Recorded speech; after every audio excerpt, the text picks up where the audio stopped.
Hello once again, watchers of my videos and lovers of good books. My name is Pell, and this is once again coming from my white room. Now, this week I am reviewing for you guys Exterminators Infected by James DeSantis. If you do not know who this guy is, he also goes by the name of Whitey the Reviewer. He does video game reviews on his channel Ultimate Chance, so go check that out if you are interested. Getting right into it. This is a new novel by a new author, and it's a fantasy story. It's about four kids who basically find themselves immersed in this behind-the-scenes world that they never really knew existed. To it, I'll be going over, as usual, characters, plot, themes, and enjoyment. Starting off with characters, we have 5 main characters. As usual, there are many other characters in the story, but I'm focusing on 5 of them. First off is Nick, because he seems to be primarily the leader. He is also kind of sort of the main character for the most part. He's basically the new kid in town. At the beginning of the story, he moves to New York City with his father. His father is in construction, and his father works a lot, so they aren't really able to spend a whole lot of time together. His mom passed away recently, so that's kind of a issue that's kind of under the surface of their whole relationship. But as a character, Nick is actually very interesting because he's actually one of the more, I guess you could say, relatable characters, in the sense that he is probably the one that kind of does the most normal things. He goes to school, he doesn't really enjoy his new school, and so, yeah. He very quickly meets this girl named Kelly, and he says in the book that she is beautiful. He basically falls for her instantly, and the first half of the novel is basically him kind of working up to kind of asking her out and starting to be with her. And the way that he kind of becomes a little bit closer to Kelly is through his new friend, Peter, who is our second main character. And Peter is probably one of the more saddening characters in this story, for the fact that he has an abusive father who drinks a lot, and he kind of just shuts himself out from the rest of the world. He's very smart. He's friends with Kelly. He's been friends with her for a number of years, so he thinks of her like his sister. One thing that you start to see as the story gets moving on and he starts to get his powers is he becomes obsessed with power itself. He is consistently working out. He's trying to build up his strength. He's trying to master his abilities so that he can basically become stronger and be able to be useful and wanted and a part of a team. So he is one of the more interesting characters to look at in this story. We also have Marshall, and he at first comes across as kind of a bully. He kind of picks on people, but but he's also a very kind-hearted person. He stands up, he speaks his mind, and he says what needs to be said a lot of the time. He is the one who's the most resistant to being in the Exterminators group when they're in the opening stages of the story. He is very reluctant to believe in any sort of monsters or creatures or anything like that, and that eventually comes around, as everyone does, and he becomes a good asset to the team. It's really interesting to see how his character development changes as the story progresses. We also have Fred.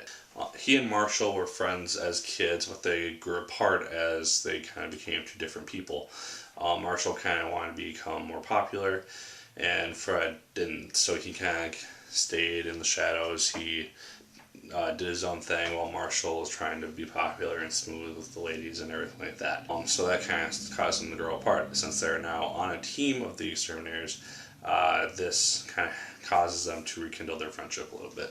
Fred is a person who is probably the most lonely of anyone in this story. He essentially lives alone. His parents are wealthy as all heck, but they're never home to see him, so he's essentially alone in a huge house the whole time.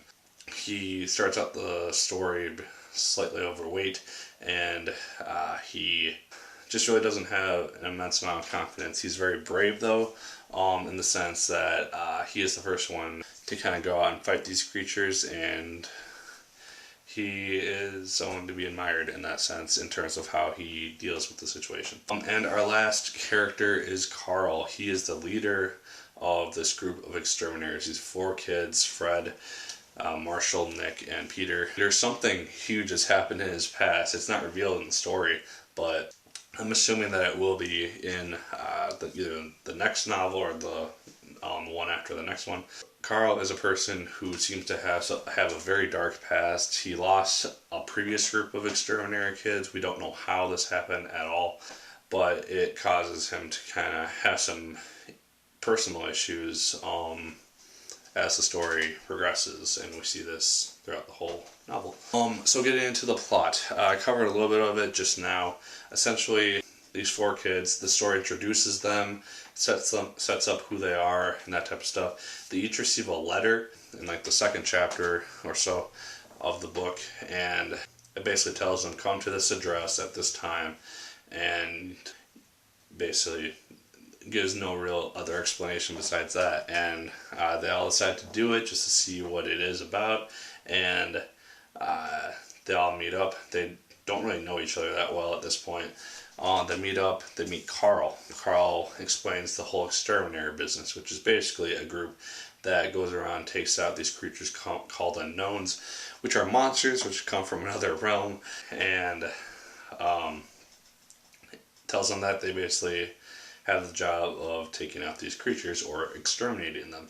And their weapon of choice is a rod.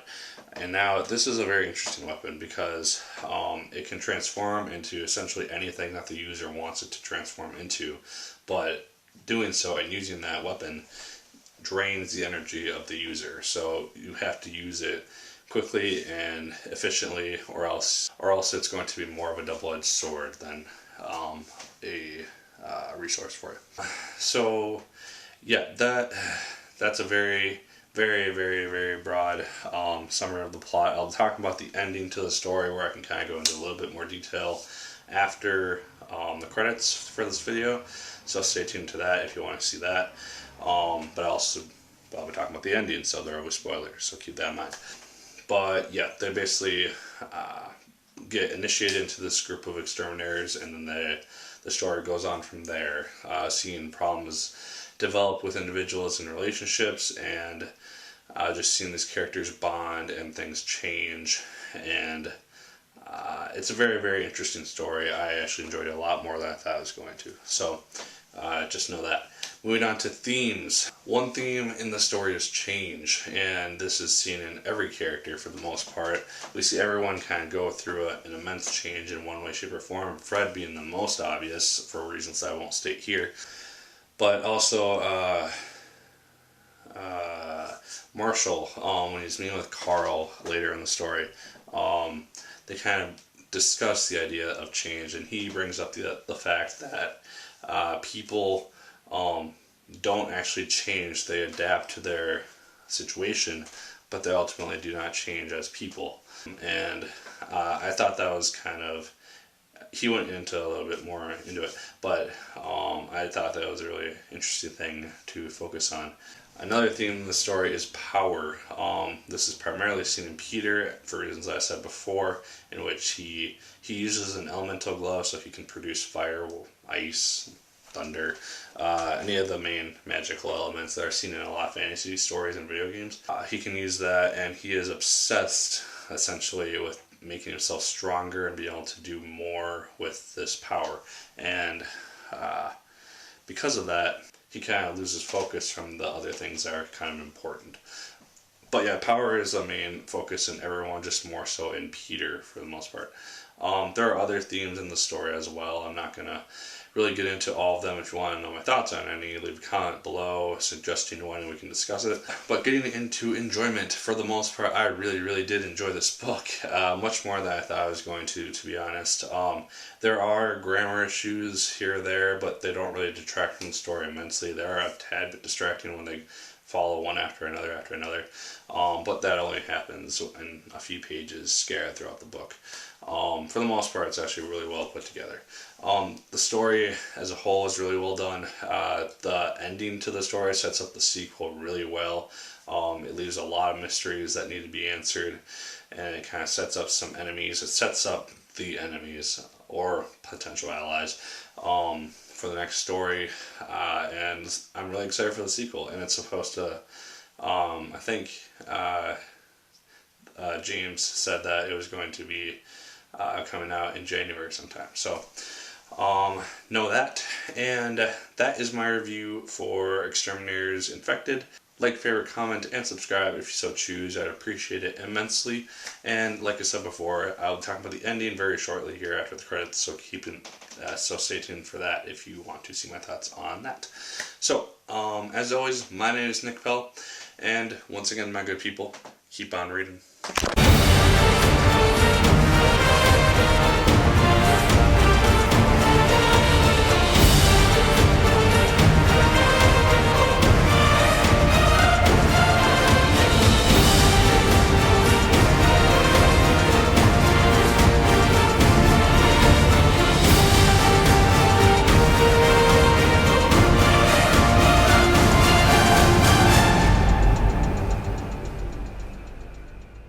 And if you are still here watching me, you are here to see my thoughts on the ending to Exterminators Infected. I'll be essentially talking about the last 4 or 5 chapters of the book, starting with the big battle which took place against the Cyclops. We had the 4 boys, or 3 actually.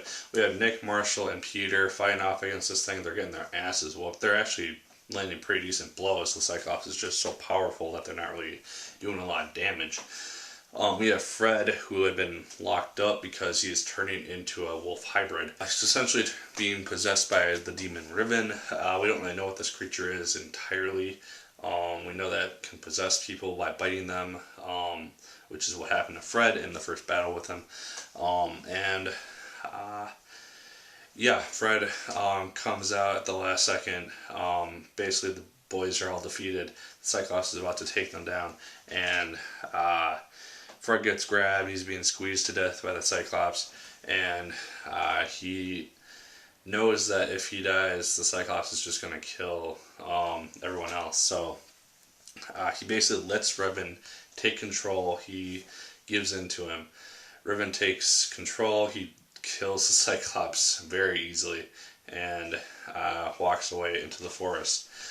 We see Jin, who is kind of mentor to Peter for the most part. He's actually a traitor. He's a spy in the Exterminators. He's actually a summoner. And so that will be very interesting to see how that plays out. We see a little bit more of the behind the scenes of the summoners, primarily when Jin is talking to them. And I see that he has a huge connection to them, and more so with Riven as well. So I'll be curious to see how Riven plays into the next story, how Jin is either, I'm assuming he'll be found out or betray Carl in some way, and just how this whole war, which has been talked about for the majority of the story, is going to occur and who it's actually going to be against. Because it seems like potentially, based on the last chapter, it could end up being Exterminators and Summoners that kind of have to team up to take out these shadows. Whatever these guys are. It seems like a third separate organization, which is kind of bent on taking out everyone and taking the power for themselves. One little thing which happened at the end, Marshall got Lucy pregnant, who was his girlfriend. That I was not really expecting, because the story didn't really mention any sort of sexuality or sexual stuff going on between either Nick and Kelly or Marshall and Lucy. So that was a little bit surprising.